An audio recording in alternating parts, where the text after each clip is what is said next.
Beltane. I'm gonna try this again. This is actually my third attempt at this. The computer keeps being really, really weird, and I'm wondering what's going on. I want to talk to you guys today about cross-quarter days and the induction of charge. Cross-quarter days are the days in between the solstices and the equinoxes. They are considered the great Sabbats, according to Celtic Druid paganism, and other forms of paganism also celebrate these holidays. They're astrological holidays. They're specific dates in time of the year where the light changes.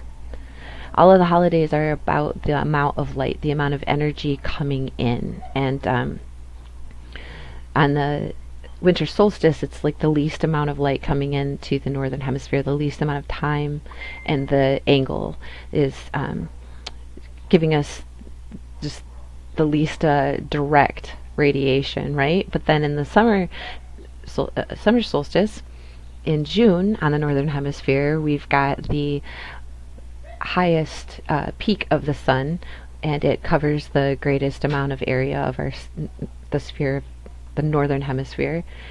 And the days in between that, so then we have the equinoxes, and the days in between the solstice, or the good. See, we're having these kinds of days. We're gonna be fine. It's gonna be fine, right? So like don't leave your garden. No thanks. So it's a fire holiday, right? It's the holiday where the ground is burned to set the seeds, so that we can kind of purify the land, right? And these are big deals because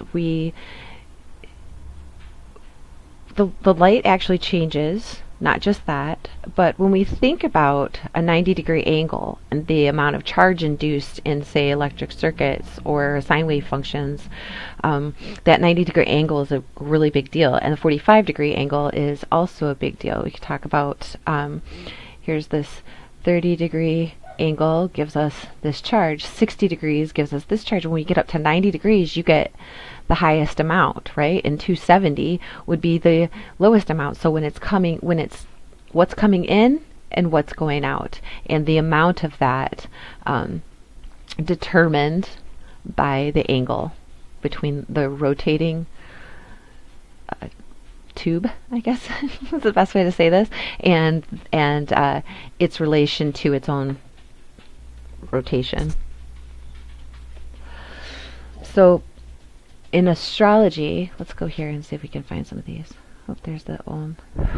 I apologize for the quality of these images. We'll try to figure it out, try to fix them up for you. But I do want to talk about, in astrology, we talk about the influence of planets on each other and ourselves in regards to their angular relation.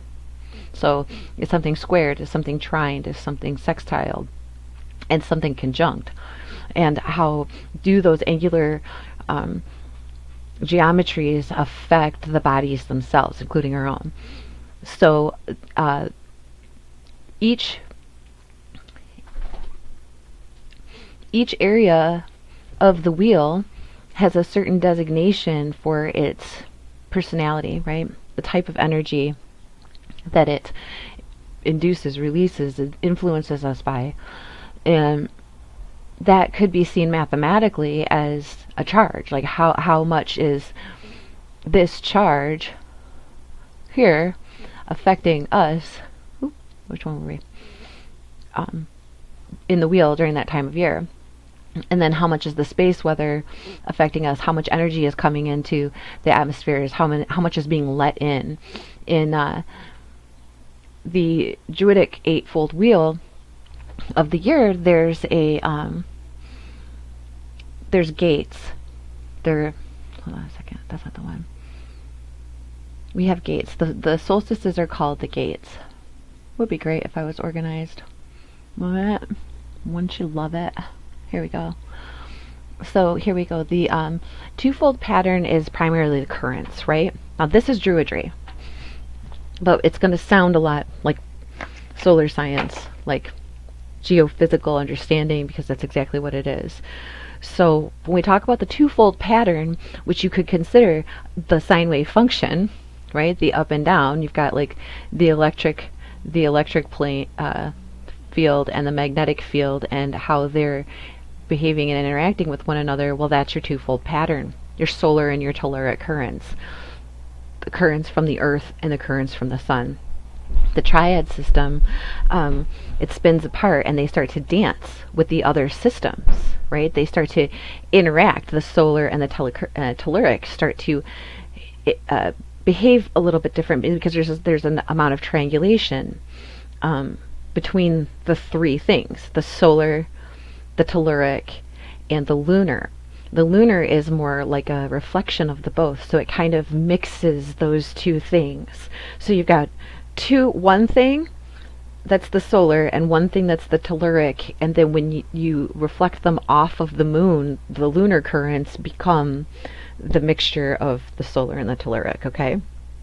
And then you've got these four elements, right, which are the gates, the solstices and the equinox. Why are they called the gates? Well, those are the 90-degree angles, and so those are going to be very effectual, right? And then when you add the fifth, that's the nufra, that's the spirit, that's the life force. It's the equivalent of the chi or prana, all right? And then there's 8 stations of the year, which are the solstices, the equinox, and the cross quarter days, with 13 moon cycles. And then there's 11 ogham that kind of describe each one of those things and more, all right? And so each holiday has a respective planet, an element, a color, an inner place, a emblem, a symbol, and an energetic center. And so I used some of this information here to, hold on, there's an extra one, but to try to surmise some sort of charge map, right? Like, what are these things doing? Let's see what this one says. Yes, here we go. This is the one I was looking for. So you have the correspondences of the 4 element system, which is which acme the letter belongs to, and then you also have a direction. Check that out, the direction of each of these things. So and then here's them broken down into the dates and times of the year. So I used those things and I plotted the alphabet. Here's the alphabet, the acme, the forfeda. All right, this is the spas. This is like how you begin, the feathering you begin and end sentences with, and this is how they all look when presented on Fion's window. And so I wrote them down in this way to try to break it down a little bit different. Here's the forfeda, which represent the Sabbats here, and then you begin to get down into just times of like sections. This, September 30th through October 21st, and so on. So each of these is an angle. We've already described that at some point, but they do actually have a real directional, purposeful association for each. And so here's more, which is some. It's the day after Halloween, November 1st, and it goes north, right? It points north. December 23rd. So the winter solstice also points north. The Beltane is pointing east, okay? So we wind up, and then sometimes they just are the center, right? The grove, of course, code of the grove is in the center, right? So what does that mean? Well, when we talk about that in translation to the induction of charge, we can begin to see that there's definitely a direction that these things are flowing. Here's me trying to figure out what's going on here and try to figure out the letters. This isn't the one I was trying to show you, actually. Where did it go? I want to show you this one. So this is the map I made a long time ago. This is basically a map to the universe. It's a map to everything, according to ancient understanding, as far as I could tell. the tree of life, or the flower of life, pardon, flower of life, and then we've got all the astrological symbols, the tarot symbols, their elements, the deacons, and what those mean, and then, because those are all personality traits, you got to think about charge in terms of an archetype. Okay, that's why Mars is like angry and fiery and mean. Well, is it? But that's how it's been described, and there's a reason for that, and that's because Mars is the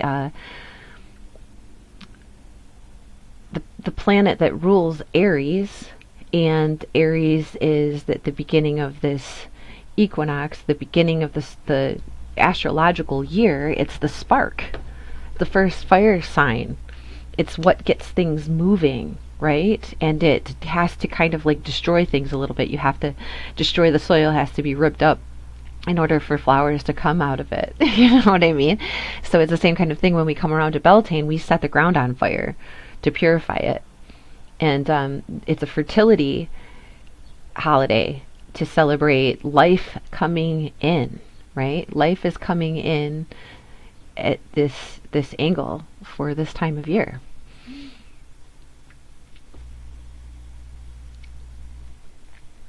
So here you go. And it's ruled, it goes directly to the center. They all go directly to the center. And there's like trying to figure this out, because and a lot of people have, because there's also like a harmonic vibration, right? A song that would be associated with these things, and this is how it was interpreted. So you've got all these, I'm just doing what they were doing. I'm just following along in that same kind of a vein, trying to figure out how all of these things are relational. And what it's coming to seem is that, so the 57.3 is a radian, right? And that's the in between. That would be the sextile. Do we have the sextiles? I'm sure we do.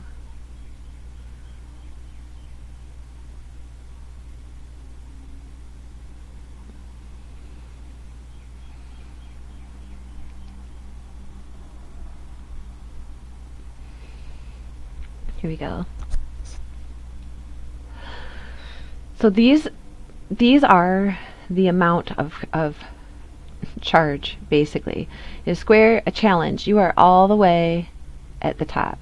I'll probably, you know what I'll do? I'll just put these in after, and it'll be here. We'll pretend they're there. So a trine is 120 degrees, and it's pretty easy, right? Which is 60 degrees, which is also pretty easy. You've got 90 degrees, which is a challenge, and then 180 degrees opposition is a challenge, and then they each have an orb of influence. We talked about that before too, with that radian, and why that matters. Okay, so the eighth harmonic is a hard harmonic. It's strong, right? And so we've got these harmonics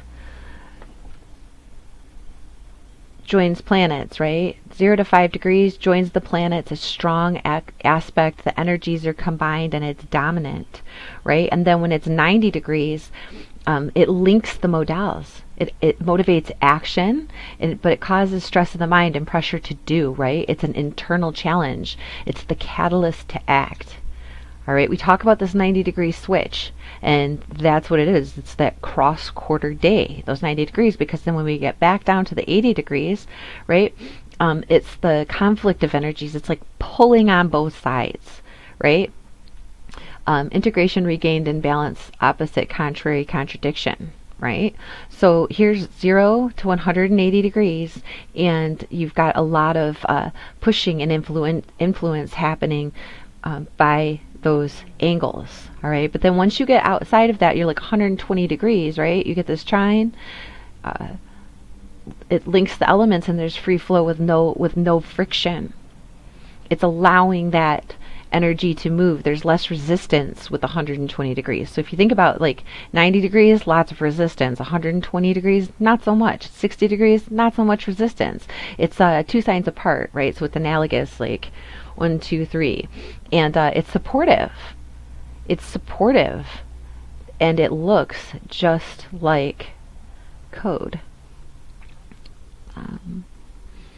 And so when we discuss all of these things combined and in relation to one another, we can begin to see that all of these things aren't just astrology. I mean, they're that. Trust me, they're that. But they aren't just that. And they're nothing to be scoffed at or laughed at, because it's very scientific and realistic induction of charge and release of charge in relation to resistance and relation to capacitance, because everything is happening in that twofold system. The twofold system of the two planes. The solar and the telluric are the primary currents, the sun and the earth, according to the Druid philosophy here. And then when you add the moon, you wind up getting the influence of both. So it's the solar is called the Oud, okay, and it's strongest at dawn and noon, and it moves downward, right? And it's stronger than the Aub, and the Aub is from Earth. Those are the telluric currents. So here's the arrow for the Odd going down, and here's the arrow for the Aub going up. All right, and it follows complex cycles shaped by the lunar cycles, planetary and seasonal changes, and the subtle interplay of groundwater with the stone and soil. It moves upward, upward. All right, and its symbols are the serpent, the dragon, holy wells, and water beneath the earth. A lot of the, almost all of the ancient sites are built on underground waterways. Water stuck in the ground conducts charge. Okay? So, and it's directed, it accumulates in there. It's not spread across the surface like on an open lake. It has to tunnel through there and move. And then you've got the ore. So we've got the Oud, the Aub, and the ore. And the ore is the lunar currents, okay? And the Oud and the Aub combine to make the ore. And it mediates between the Aub and the Oud, right? And that is the secret of divine magic. The moon, the reflection of the moon, so like you got to think like the sun has radiation bouncing off the moon. We can see it. That's what illuminates the moon, right? And then the earth also has currents bouncing off of it, and the moon is receptive to those, even though we don't visibly see them. Okay, and so it reflects us back to us after it's mixed those things together. It's reflecting and refracting both of those energetic currents back on us and to us to certain amounts per time of month. So when the full moon is shining on us, it's shining back the full face of what it's receiving from the sun and the full face of what it's receiving from us. And when it's a new moon, it isn't reflecting any of those things back. It's not really mixing those things. It's like they're both kind of just interacting on their own. When you get to the first quarter moon, you're going to notice a tug on the earth. I want you to kind of pay attention to that, because that's one of the very first things I figured out in this whole process. I'm getting information from all these people, and some people say, yes, this is working. Oh, this is how the planets have to align for that. I'm like, well, what is the one time where you can almost guarantee that there's going to be some sort of seismic activity, even if it's like a 5-point something, when you haven't had anything, a 5 points in like days, a 5-point something is significant. All right, I tend to only post and track about 6-pointers or larger, but there are families of 5-pointers that should also be considered, because the switch has been hit, and so now there has to be a energetic release from the Earth body, and it generates and expresses itself in seismic activities, because that's what crystal oscillators do. Right? They receive the information and then they resonate with it. So if they're receiving a large amount of information and they're reflecting it back, that would be like the high point of the thing. And then as it comes back down or goes back up, it's got to release those things. But I'll tell you, first quarter, because there's like this initial shock, it's called the bow shock. It's the thing that moves all the stuff out of the way as the objects coming through, whether it be, a bolide, a bullet, or the earth moving through the universe. there's a little wake in front of it that precedes it. And that's why the first quarter is often more powerful than the last quarter, right? And even over the full moon sometimes, because those things mix together, right? So the lunar current depends on the two primary currents and must be created out of the fusion of the solar and telluric currents, the fusion of the above and the below. All right? Okay, so we have an odd, an ob, and an or, odd, ob, or. And when we put those three things together, we wind up with this really interesting, here's the symbol for the moon, and here's the symbol for the sun. Here, I'll make it bigger. Is my computer's like behaving today? You have the symbol for the moon, and you have the symbol for the sun, and you have the symbol for the earth, and when you put them together, you wind up with the grail. All right? And it's all of these things combined. And this is the understanding of the earth processes by people who've been living in nature and studying it, the same people who made these things. These people made that. And they're very, very accurate and thorough. And this is like the biggest petroglyph ever found.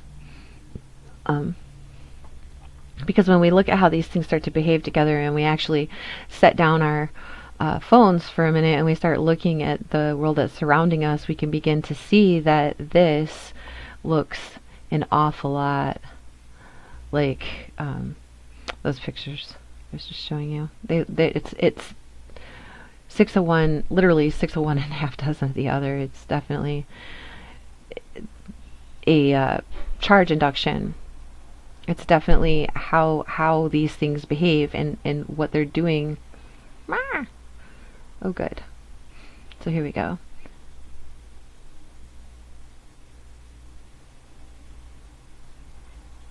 I wanted to see, I kind of wanted to show you, I've had these and then I lost them.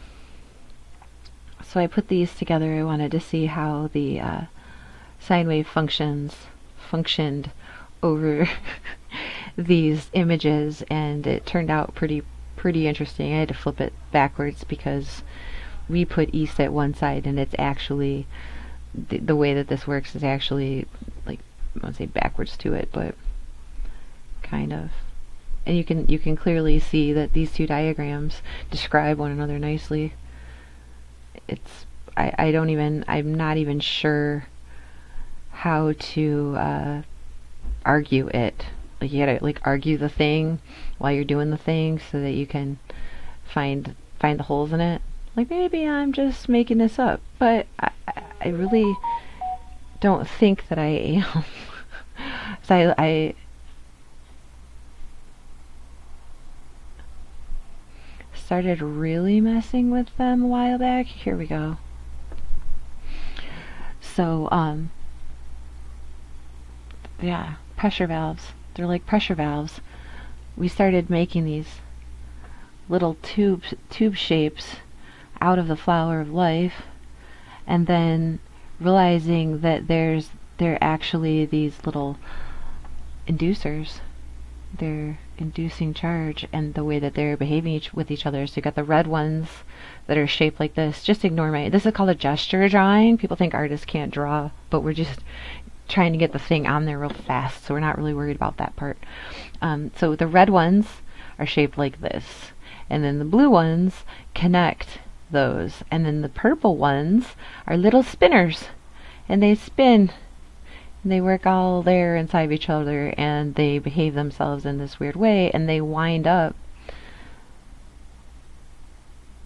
interacting with each other in ways that we could never imagine. And this is really important, right? Here's your Pisces Vesca Pisces, showing us that 90-degree angle conjunction, right? And then you've got the blue ones that are showing you a 270-degree angle, right?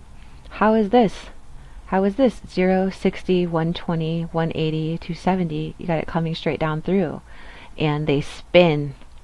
They're taking in they're little vortices coming through and behaving in these weird ways and doing weird things all the time. And when they do that, we get earthquakes. Keep talking about that. I know we do. You know we do. Here we go. There was it. I had one that had a moon cycle on it. It's just been the weirdest thing. I've been interrupted like 30 times and I keep forgetting what I'm talking about. It's like medieval understanding of what the moon cycles do to people and how they behave, right? And they also looked at Earth a little bit differently. A little bit differently too. Man, here we go. It's not my image. Yanked this image from the internet. So we're looking at like the moon cycles in relation to the KP. And the moon cycles are only going to be partially effective to the KP because they're a reflection of the solar cycle, right? So they're not mixing it at all. We get this full-on thing, but when they are mixing it full-on, we get a little bit more balance. You see, there's a switch. Here's the switch right here. And here's the switch. Boom. In, out, in, out, in, out. It gets really, really weird. It gets really, really weird. But those are our interpretations of how these waves behave with each other, right? How they interact with each other, how they insulate each other, and how they move through space, the atmosphere, and the earth. Oh, quadrants, that's the other thing I was going to talk to you guys about. Good. Quadrants. Because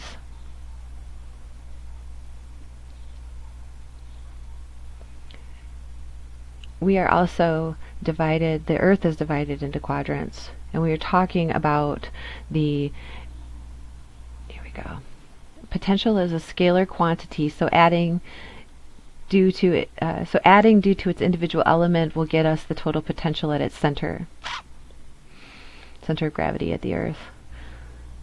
So it's 90-degree angles. And we're talking about monopoles, and here's that, how the charges are behaving when induced.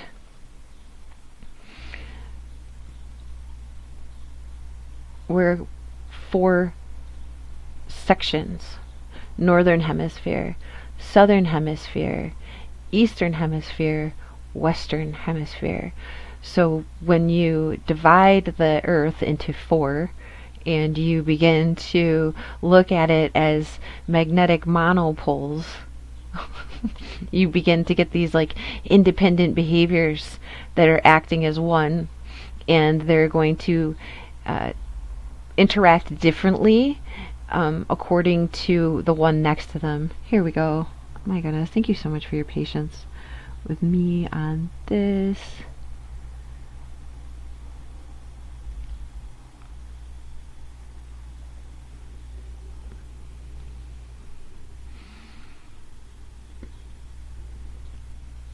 Hemispheres and quadrants. The symbols draw. This is the symbol. East-west hemisphere, north and south hemisphere, alright? And each of these hemispheres has a personality.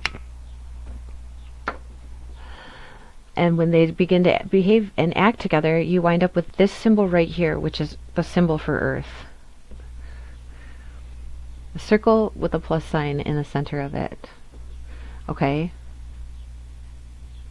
And this is how people behave. According to their quadrants. The Earth will do the same thing. There's this amount of energy what direction the energy is going in, and how it behaves according to what's going on around it. And then you can break them down mathematically and figure out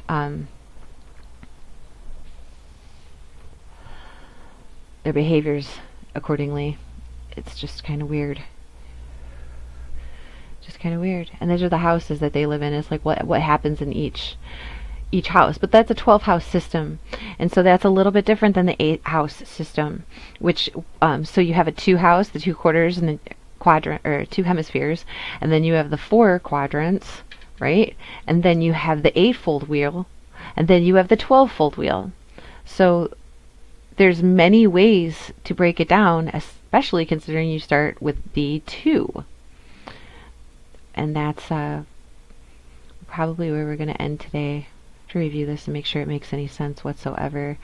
But the bottom line is that see how they were interpreting it back in the day, and these are Solomon seals, but because they didn't separate spirituality from physicality. They didn't separate things like that. As above, so below. Well, as the sun, also so the earth, right? As within, so without. What's happening within the earth is going to also be what's happening outside the earth, right? It's all relative, it's all relational. And when the planets interact with each other according to their degree in the wheel, you can expect certain changes. Thank you so much today for joining me on this journey about cross-quarter days, the induction of charge, and our little weird charts here. Behave. Alright, now the cat's meowing at me too. You guys, I hope you have a wonderful, beautiful rest of your day, and I'll be talking to you again soon. Bye.